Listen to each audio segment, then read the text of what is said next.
Саламатсыздарбы урматтуу менин каналымдын көрүүчүлөрү, сиздерди каналда көргөнгө абдан кубанычтамын. Ошол акыркы убакыттардагы жаңылыктарды карасак, бул жерге бир документ агып кетти. Жалпы баягы массалык маалымат каражаттарга.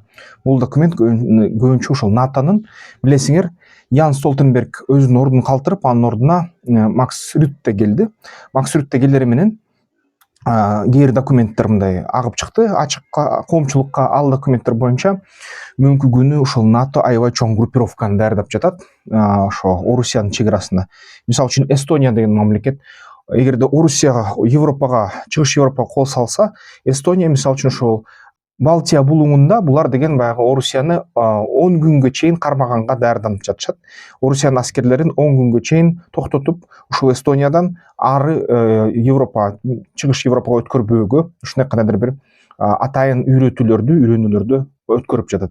Анын сырткары НАТО өзү ушул Орусиянын чек арасында, чыгыш Европа менен Орусиянын чек арасында бүгүнкү күнү 250 000 желдетти аскерди жайгаштырып жатат. Бүгүнкү күнү ал 49 бригада, ар бир бригадада 5000 аскер бар. Азыркы кезде дагы бир бригада турат да, ушул даяр турат НАТОдо согушка. Норвегия болсо баягы Украинага 170 БМП берип жатат. Башка өлкөлөрдө Чехия, Польша дагы өзүнүн баягы БМПлерин Украинага берип жатат. Бул деген Украинаны күчөтүш үчүн жана ошол негизи БМПлер саздан аскер мындай кандайдыр бир салгылашууга катышканга жарактуу ушундай БМПлер экен. Анткени алардын гусеницалары терең жерге чөкпөйт экен. Ушундай кандайдыр бир даярдыктар турат.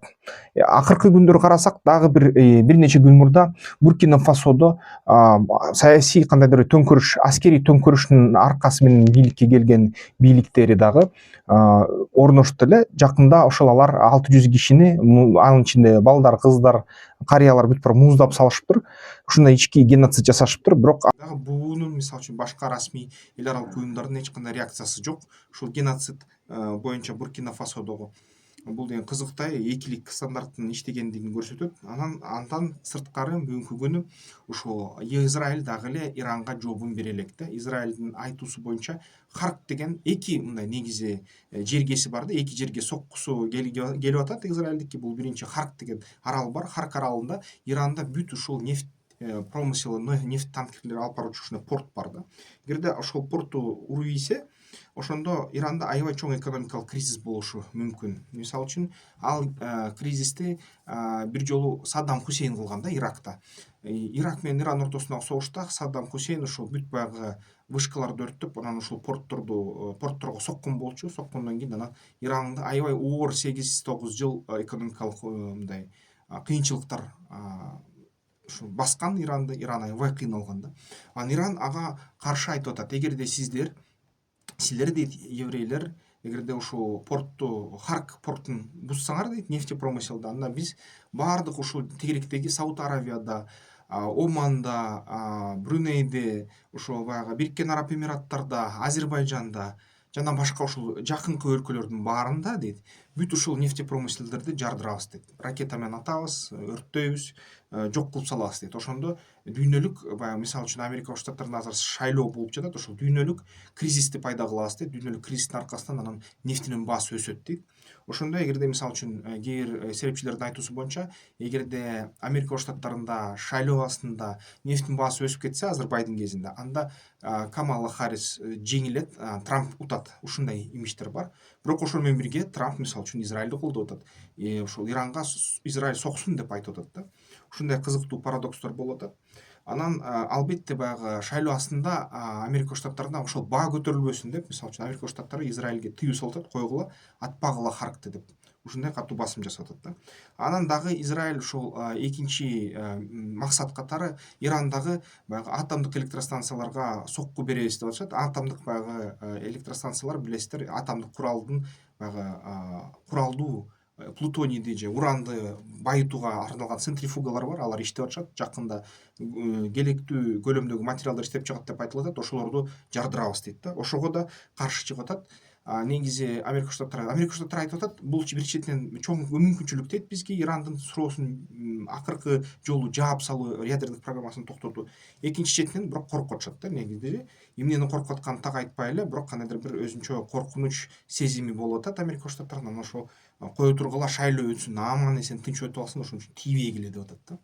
А сырткары дагы ушул Украина менен Орусиянын ортосундагы НАТО группировкасы биригип атканы, мындай көтөрүлүп атканы, европалык баягы НАТОнун аскерлер күчүнүн топтолуп атканы дагы эмнени көрсөтөт?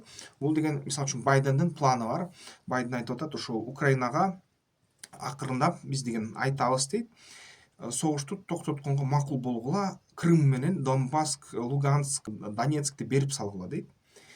Силер алып турган ушул Курск территория силерде калсын дейт, бирок ушуну менен согуш токтосун дейт да.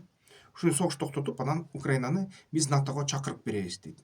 Украинаны НАТОго чакырып берип, 1-2 жылдын ичинде НАТОго киргизебиз дейт. НАТОго киргизгенден кийин анан андан ары көрөбүз дейт да.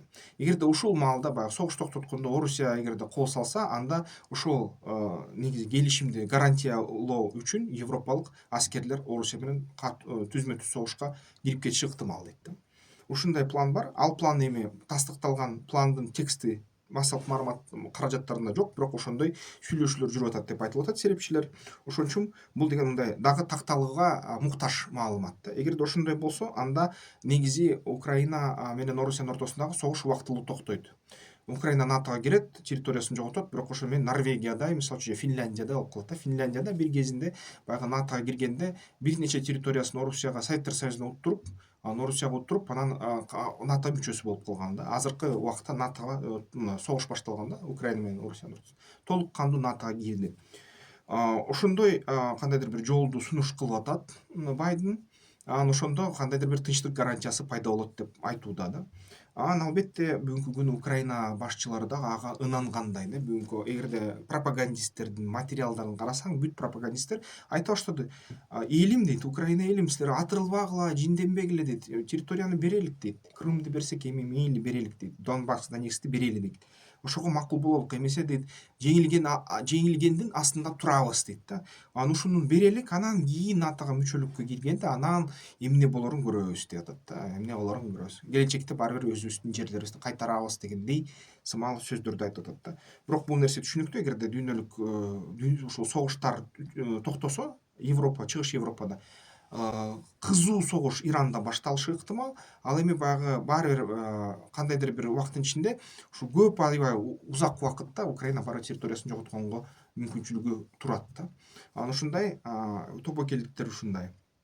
Албетте бул деген биздин өлкөбүзгө кандай кесепеттерди алып келет? Мисалы, Кыргыз Республикасынын биздин көз карашыбыз менен карайлы. Эгерде Орусия менен Украина ортосундагы согуш тоңдурулган болсо, Украина НАТОго чакырылган болсо, ал кезде Орусия аябай интенсивдүү түрдө нефттерди кайра сатып баштайт дүйнө жүзү боюнча, жана ошол акчанын көлөмү көбөйөт, жана жарандык экономикасын курууга кайра Орусия аракеттерди таштайт. Ошондо биз аркылуу реэкспорт аябай күчтүү кетет, Кыргызстан аркылуу. Дагы кошумча азыркы өтүп бараткан товарлардын көлөмүнөн өгөй бетер дагы көп товарлардын көлөмү өтөт. Албетте баягы темир жол салынууга ресурстар табылат деп ойлойм. Кыргызстан кайра мындай өнүгүү, мындай импульсту алат да. Эгерде мисалы үчүн карасак, эгер ошо чыгыш жакынкы чыгышта согуш башталбаса эле, негизи бизде экономикалык буст, экономикалык өнүгүү дагы секирет. Андан ары дагы бир ошону экономикалык өсүүнүн кандайдыр бир 2-3 жылдын ичинде кайра басандоосу байкалышы ыктымал да. Эгерде ошол чыгыш, жакынкы чыгыштагы боло турган согуш эгерде чын эле болуп кетсе азыр, анда тескерисинче да биздин экономикабыз дагы эле өнүгөт, өнүгүү ылдамдыгы аябай көбөйөт, өсөт, бирок ошонун аркасы менен дагы бизде кымбатчылык өтө көбөйөт да. Анткени эгерде баягы жакынкы чыгышта согуш болуп кетсе, дүйнө жүзү боюнча биз деген электромобилдер дагы эле аз да Кыргызстанда. Электромобилдештирүү аябай жай өтүп баратат. Ошондуктан электромобилге өткөнгө үлгүрбөй калабыз. Бүт баягы жашоо ошол тармактарыбыз аябай кымбаттайт да. Кайра эле инфляция аябай катуу өсүп кетет. Ошон үчүн жакынкы чыгыштагы согуш бизге аябай зыяндуу, баалар аябай катуу өсөт. Ал эми могул Украина менен ортосундагы тынчтык бизге аябай пайдалуу. Анткени реэкспорт өсөт да. Ушундай заман келген атат. Албетте бизге ишкерлер керек. Ишкерлер 1 миллиондон ашса Кыргызстанда, анда аябай ушундай кандайдыр бир туруксуз дүйнөдө биздин өзүбүздүн кандайдыр бир байлыгыбызды көтөрөбүз дагы, армиябызды күчөтөбүз, кичине бутка турабыз. Ошон үчүн ишкерлердин салыктары керек бизге, ал үчүн ишкерлердин саны керек. Ишкерчиликти кантип алып барыш үчүн ушул QR код менен киргиле. Бизнес пландоо боюнча видео курс өтөсүздөр. Ушул курсту карайсыздар өзүңүздөр, бир нече жолу карап туруп анан үйрөнүп аласыздар кандай бизнес план жазыш үчүн. Андан ары бизнес план жазып, баягы инвесторлор менен сүйлөшкөнгө жарап каласыздар да, банктардан, фонддордон кредиттерди алганга. Андай эмесе, ушул менен видеону аяктайын. Эмки видеолордон көрүшкөнчө, дагы кандай жаңылык болуп кетсе тез чыгабыз. Жаңылык узак болбосо башка темаларга, мындай тарых, башка экономика боюнча темаларга видеолор даярдайбыз. Аскер тактикалык федерациясына мүчөлүккө киргиле, страйкбол ойногула, ден соолукка жакшы.